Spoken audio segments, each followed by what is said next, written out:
سلامونه علیکم. زه مسافر له افغان ټیک په هوند له واسطه سره چوپړ کې حاضر یم.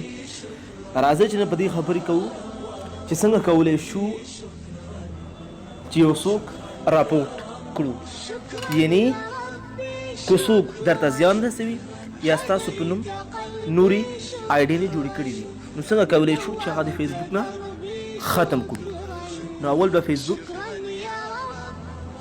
ته انټر شو، پاس له هغې چې هغه څوک تاسو غواړئ چې موږ بند کړو نو هغې پروفایل ته به لاړ شئ، بیا به ریپورټ باندې به کلیک وکړئ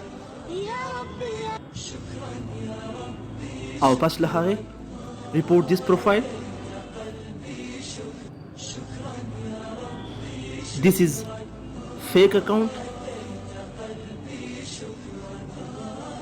او بیا submit to Facebook for review باندې به کلیک وکړئ.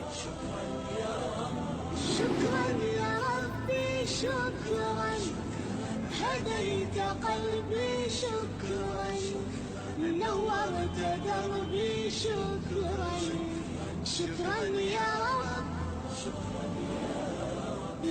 هیله کوم چې دا ویډیو بس تاسو خوښه شوې وي او زموږ دا ویډیو خپل ټولو ملګرو سره شیر کړئ او د داسې ښایسته ښایسته معلوماتو لپاره زموږ چینل سبسکرایب کړئ او پس له هغې ګونګړي تڼۍ کېکاږئ.